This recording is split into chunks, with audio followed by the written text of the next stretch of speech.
O Congresso reabriu os trabalhos esta semana disposto a causar. Renan Calheiros, o presidente do Senado, diz que vai colocar em votação as chamadas pautas bomba. São aqueles projetos que têm forte impacto nas contas públicas, no bolso dos contribuintes.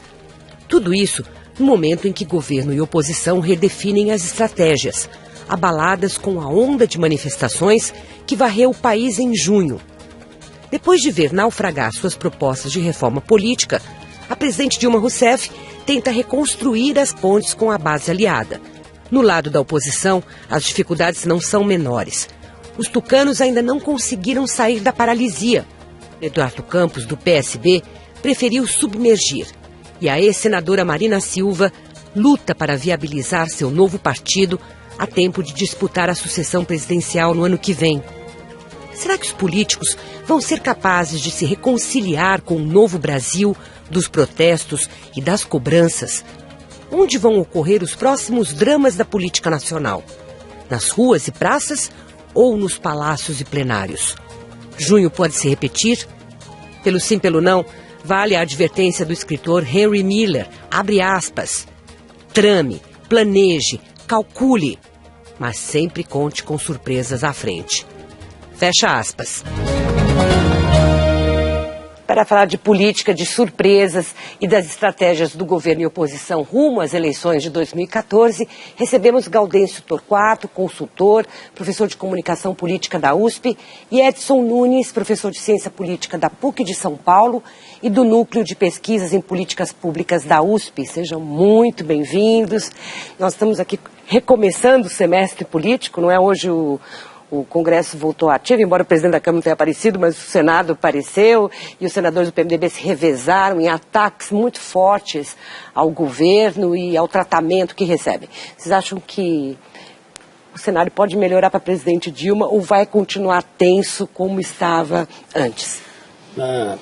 Mônica, muito difícil a presidente Dilma recuperar no curto prazo o seu vetor de peso, a sua posição, porque trata-se de atitude em relação ao Congresso, trata-se de uma maneira como ela se relaciona com o Congresso Nacional. Trata-se de uma presidente com um senso de autoridade muito forte, não gosta da área política, evidentemente, está muito claro, e me parece que esses 2 bilhões que ela está liberando agora no curto prazo para emendas, né? Não resolveram a questão. Nem que se chegue aos 6 bilhões, como ela prometeu, até o final do ano. Porque é uma maneira de governar. Não é? O Lula tinha uma habilidade, tinha um instinto, trabalhava muito bem com a área política.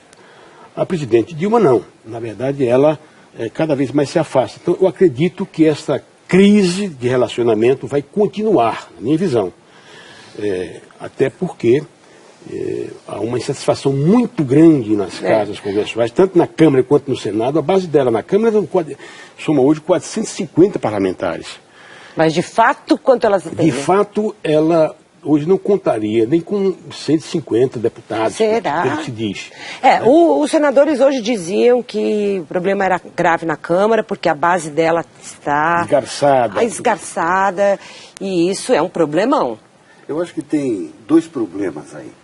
Um é que nós, cientistas políticos, acabamos avaliando excessivamente, de forma institucionalista, o funcionamento do Congresso, esquecendo que o perfil da atuação do presidente faz uma diferença imensa. Mas, em segundo lugar, há uma dimensão institucional importante. O nosso tipo de presidencialismo não permite nem que o presidente tenha uma base muito pequena, nem que tenha uma base muito grande.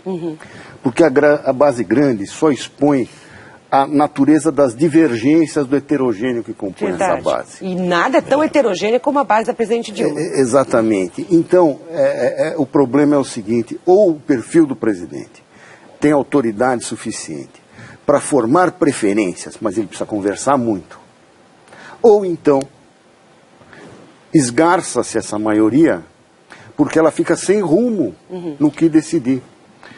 E joga as autoridades responsáveis pelos poderes. E olha, Mônica, os 3 poderes, hein? Porque nós estamos com essa sensação de perda de rumo também com o judiciário. meio que ao Deus dará. Parece-me, Edson, que a presidente está trabalhando com o conceito de reaprendizagem, né? Ela determina, segue um certo rumo, depois ela recua. Então parece que o governo está tateando. Nós tivemos aqui nas últimas 24 horas 2 recuos importantes, tanto no programa dos médicos, da formação dos estudantes, os 2 anos, que ela volta atrás, era uma medida provisória, quer dizer, sequer foi negociado com ninguém, com nenhum dos setores, e hoje mesmo na portaria que permitia a cirurgia de mudança de sexo para quem tivesse 16 anos, recuou porque, enfim... Então isso significa que várias áreas estão frouxas no governo. O Congresso, ao observar essa fragilidade, que o recuo realmente é uma exibição de fragilidade. Ao Congresso observar essa fragilidade, evidentemente tende a continuar votando contrariamente aos interesses da presidente. Então nós temos aí à vista, por exemplo, 3 vetos que poderão ser derrubados nos próximos 20, 30 dias. O veto relativamente aos 10% do Fundo de Garantia por Tempo de Serviço sobre demissão imotivada, o veto em relação aos taxistas, né, o direito de sucesso de passar o serviço para seus descendentes, e um veto que ela também fez em relação ao Fundo de Participação dos Estados e Fundo de Participação dos Municípios. Ela vetou lá um artigo. Que é um desgaste, né? Quer dizer, aprovar veto é um desgaste grande, né? E se acontecer mais veto, vai derrubar derrubar vetos, né? Veja, Mônica, aí a questão é séria, porque durante o governo Lula e Fernando Henrique, só foram derrubados 3 vetos presidenciais. E os 3 vetos, e isso é interessante, diziam a respeito ao assunto de interesse do parlamentar enquanto parlamentar. Remuneração do pessoal da Câmara e do Senado. Foram os únicos 3 vetos derrubados. Quer dizer que com uma maioria menos folgada, nunca se correu o risco de ter veto derrubado. E agora, você está lembrando bem, 3 vetos. Eu poria um reparo só. A minha dúvida é se realmente a presidência da República hoje tem uma posição a defender. E os recuos talvez seja mais uma reação meio que desesperada a uma queda na popularidade acentuada, a um movimento de rua que não está conseguindo decupar, entender na sua inteireza, do que propriamente a afirmação de uma posição. Agora, o presidente fez esforços de comunicação com o país, né? Fez pronunciamentos, tomou decisões e que aparentemente iam ao encontro do que as manifestações pediam, tanto na saúde como na educação. E mesmo assim, com tudo isso, ela perdeu no Congresso, perdeu agora com os médicos que resistiram, perdeu o plebiscito que ela queria. Que estratégias ela teria ainda na mão para se recuperar? Economia. Na minha visão, a recuperação do vetor de força da presidente Dilma dependerá da economia. Se a economia tiver um desempenho satisfatório, evidentemente, garantindo empregabilidade, não atingindo a inflação, o alimento, digamos, eu sempre digo que a parte mais sensível do homem, do ser humano, é a barriga. Tanto que eu digo que ela conseguiu até hoje se está muito bem, esse índice de boa avaliação que ela tinha, deve ser a equação que eu chamo de equação Boubacoca, bolso, barriga, coração, cabeça. Agora há uma outra equação, que é bolsa-cabeça apenas, na área dos serviços de saúde, na área de transporte, na área de segurança pública. Então essas exigências todas, ela não vai poder cumprir no curto prazo, esse é o problema. O Bolsa Família vai continuar dando a ela, nas margens, uma boa votação. Mas agora trata-se de a nossa Bolsa Cabeça. Esse movimento começou no centro da sociedade e está chegando nas margens da sociedade. Acho até que essa movimentação vai continuar até as margens eleitorais do próximo ano. Possível. Sendo, claro, mais pontuais, geograficamente mais restritas. Nós não vamos ter aquela movimentação imensa do Brasil todo, mas vejo que esses movimentos vão crescer nos estados, nas regiões, nos bairros, nas grandes cidades, E isso irá prejudicar... E que opções ela teria? Porque ela já disse que não quer fazer reforma, ela já disse que não quer mudar a equipe econômica, que é algo que economistas pedem e se sentem insatisfeitos com as medidas, e inseguros, inclusive com alguns dos artifícios. Ela não vai fazer reforma agora, de imediato, porque não quer dizer que está atendendo a pressão política, mas ela vai ter que fazer essa reforma, sob pena de ela se sacrificar. É mais que reforma. Eu acho que agora a questão é encontrar uma saída política que implica em grande acordo, que seja capaz de casar a rua com as instituições, com o Congresso. Isso. Porque a chamada da matéria punha como aporia ou o Congresso ou o Palácio. Não, a gente tem que fazer casar, entrosar o Palácio com o Congresso. Porque se a gente for ver, o movimento na rua está dizendo não a várias coisas. Não à corrupção, não à economia ir mal, não a uma série de coisas, mas ele não diz como tem que fazer. Então, o problema da comunicação política não é a emissão do presidente da República para a sociedade como um todo, mas é a emissão do presidente da República dentro de um acordo político para tratar esse não como sim. Então, dizer assim, olha, não vai crescer a inflação, porém, o resultado é esse. O transporte não vai subir, porém, o financiamento está dado por isso, com acordo parlamentar. Que condições para isso tem, porque a sociedade colabora. O Senado está dizendo que pode vir a aprovar, um dos projetos que o senador Renan Calheiros disse que poderia vir a ser aprovado, é justamente o do passe livre. Passe livre. Não é? Que é o tipo da proposta que, sem grandes estudos com a área econômica e tal, tendem a naufragar ou a quebrar, digamos, as contas públicas que já não estão lá tão Pois é, se as pessoas das instituições começam a sentir insegurança quanto ao acordo e amarração, cada um passa a tirar para um lado. Não é isso? No salve-se quem puder, mas isso só afunda o Brasil. Porque quem vai pagar o passe livre? Eu acredito que não caiu a ficha ainda, nem na cabeça da presidente Dilma, nem na cabeça dos políticos. O Brasil inaugura um novo ciclo. Isso está muito claro para mim. A sociedade descobriu que pode mudar as coisas. Essas conquistas que estão sendo feitas, já há conquistas, sim, esses recursos significam conquista da sociedade. Então a sociedade descobriu o caminho e evidentemente essa pressão vai continuar. Só que os políticos não perceberam ainda. Mas... O Papa deu um conselho para a igreja que também cabe muito bem na área política. O Papa diz, olha, a igreja está se distanciando da sociedade, essa crise de perda de fiéis é por causa do distanciamento da sociedade. Mesma coisa na área política. A crise da democracia representativa, ela tem um fundamento. É o distanciamento do político do povo. Mas também há um distanciamento enorme da oposição, dos partidos de oposição e dos discursos de oposição.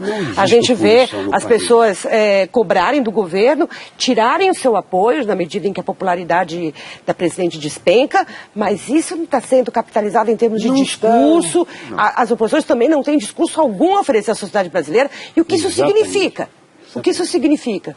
Por que o discurso ficou tão ralo e raso no Brasil? Em grande parte, eu acho que essa questão que você colocou agora é a questão. Em grande parte, porque não há motivo para dissenso político de fundo. Há um grande consenso nacional. Quer dizer que o dissenso é sobre a administração de temas pontuais. E o dissenso é pequeno. Quando a gente vê a preferência dos partidos no Congresso, e há medidas sobre isso, a gente vai se assustando, porque nos últimos 16 anos, os partidos vão se aproximando. No discurso, né? No discurso e na posição pessoal de cada parlamentar. O que quer dizer? Que a diferença maior que existe hoje não é entre partidos, mas entre parlamentares do mesmo partido, sobre temas pontuais. Por exemplo, aborto, o casamento... gay, homofobia, lei anti-homofobia. Ou repressão à criminalidade e tal. A diferença é dentro do partido. Sobre a economia, há consenso maior. Sim, os partidos não representam uma ideia, né? Sei lá, a direita quer a redução da minoridade. Você pode encontrar posições em todos os partidos. O que a Mônica colocou, veja bem, quem é que vai ganhar com isso? Porque, veja bem, as oposições não vão ganhar porque as oposições não têm discurso. Infelizmente, não tem discurso. Qual é o discurso? Um projeto para o país. Então, você vê que a crítica que se faz é a crítica individualista. As pessoas, não a maneira de a oposição ganha nesse quadro se ela conseguir formar um arco de aliança. As pesquisas mostram a Marina está que está se beneficiando mais. Ora, mas a Marina está com um problema seríssimo. De 500 mil assinaturas, até hoje ela só conseguiu 150 mil em termos de reconhecimento. Já reconhecidas. Reconhecidas. Veja bem, teria um pouquinho de tempo de televisão, muito pouco, entendeu? Não quer financiamento da área privada. Como é que ela vai entrar na luta, na guerra, não é? Sem bala, sem instrumental, sem recursos?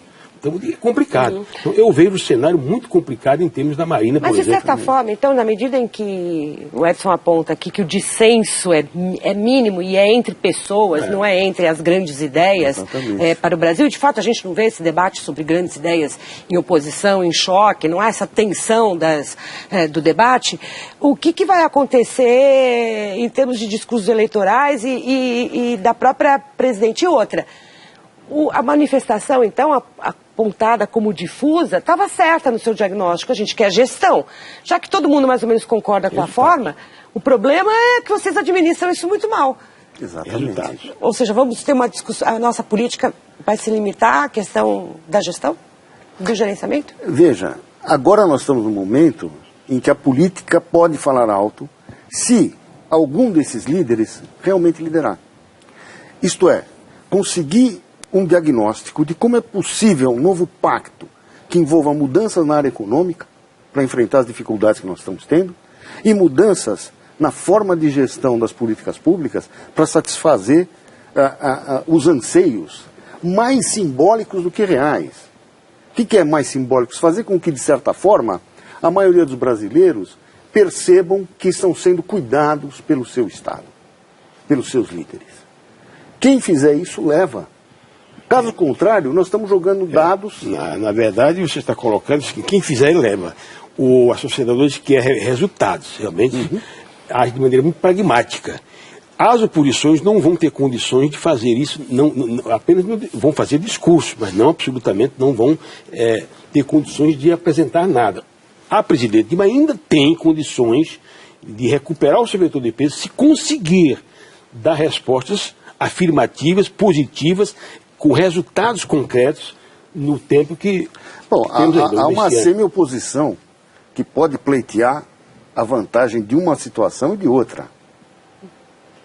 O PSB, que eu saiba, faz parte da base, mas também pleiteia um lugar ao sol. Mas está muito distante desse debate também, não é? O governador Eduardo Campos não veio aqui tentar capitalizar nenhuma das ideias que estavam nas manifestações. Ele ficou muito discreto, muito... O Lula também. O Lula também se escondeu. O presidente Lula se escondeu. Mas é o grande trunfo da presidente Dilma. Se ele volta às ruas para fazer uma campanha, não? A presidente Dilma, ela foi muito hábil em dizer, ele não volta porque nunca saiu. Ora, ela quis dizer com isso o seguinte, bom, os méritos do governo, ou os deméritos do governo, eu reparto com ele. Claro. Ela quis, no fundo, dizer, repartir o momento que está vivendo com ele. Um momento ruim. Então, a volta do Lula significaria também o reconhecimento de uma derrota. Então, por isso que eu acredito que ela foi hábil de dizer, se ele voltar, ele vai reconhecer que não deu certo o nosso governo. Então... Agora a gente já não tem mais grandes massas na rua, temos pequenos grupos agressivos, grupos que têm se mantido com muita determinação nas ruas e no enfrentamento, com discursos que aparentemente são bem eleitorais e locais, né, paroquianos, com relação aos estados, especialmente Rio de Janeiro e São Paulo. Essas pessoas vão continuar, têm fôlego, o que elas significam, a quem interessa esse tipo de manifestação, daqui a pouquinho, depois do intervalo. Nossos entrevistados reconhecem que o ambiente político continua aturdido com os movimentos de junho e a campanha eleitoral já começou, por mais que que seja disfarçada e fora de hora. De toda forma, a gente percebe que sobraram nas ruas os grupos mais agressivos e os grupos também com palavras de ordem locais e também eleitorais, certo? Também relacionadas à sucessão nos estados, especialmente Rio e São Paulo. Como é que vocês analisam esse resíduo, digamos, da manifestação, esse grupo que continua na rua, como ele pode afetar as eleições e a campanha daqui para frente?